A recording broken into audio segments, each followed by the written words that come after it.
नमस्कार. आपल्या उजनी धरण अपडेट न्यूज चॅनलमध्ये आपल्या सर्वांचं मनापासून स्वागत. आज 6 ऑगस्ट 2026.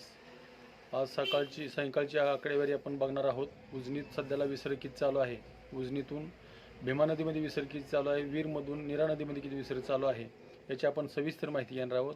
तत्पूर्वी सकाळी अपडेट देत असताना घाई गडबडीत 8 ऑगस्ट असं माझ्याकडून चुकून झालं होतं.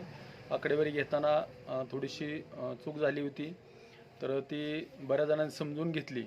तर संध्याकाळी आजची जर परिस्थिती बघितली उजनीची, तर एकूण पाणीसाठा हा 116.38 TMC, अनुपयुक्त पाणीसाठा हा 53.22 TMC आणि टक्केवारी 99.34%. आणि दौंडचा विसर्ग आता सातत्यानं घटत चालला आहे. सकाळी जर बघितलं तर दौंडचा विसर्ग 32,528 होता, तो आता सध्याला जवळपास 28,241 पर्यंत खाली आलेला आहे. त्यामुळे उजनीतून भीमा नदीत सोडणाऱ्या पाण्याचा विसर्गही खूप कमी करण्यात आलेला आहे. आणि वीरचाही विसर्ग कालच्यापेक्षा कमी करण्यात आला आहे. सध्याला वीरचा विसर्ग 4,637 क्युसेकचा आहे. आणि बंडगार्डनच्या विसर्गामध्ये बी घट झालेली आहे. 19,719 क्युसेकचा विसर्ग दौंडच्या दिशेने बंडगार्डनमधून येतोय.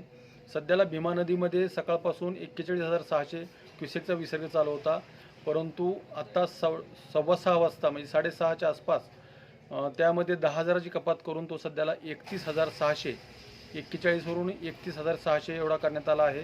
आणि वीरचा 4,600 असा साधारणपणे 36-37 क्युसेकचा विसर्ग दोन्ही नद्यातून भीमा नदीमध्ये मिसळतोय. आणि संगमचा जर विसर्ग बघितला तर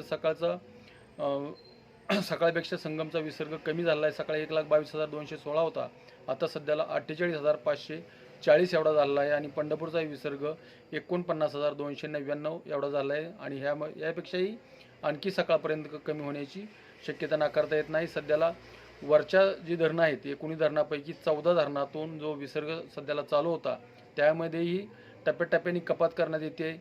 सकाळी 40,821 क्युसेक असणारा विसर्ग सध्याला 36,981 क्युसेकचा विसर्ग सध्याला दौंडच्या दिशेने येतोय.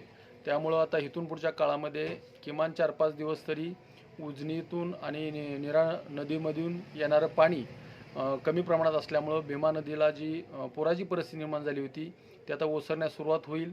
ठिकठिकाणचे बंधारे जे पाण्याखाली गेले होते तेही उघडे पडतील. तर अशाच उजनीच्या ताज्या घडामोडीसाठी, ताज्या अपडेटसाठी आपल्या उजनी धरण अपडेट न्यूज चॅनलला लाईक करा, सबस्क्राईब करा, शेअर करा. उजनी धरण अपडेटसाठी बेंबळेहून सिद्धेश्वर शिंदे. धन्यवाद.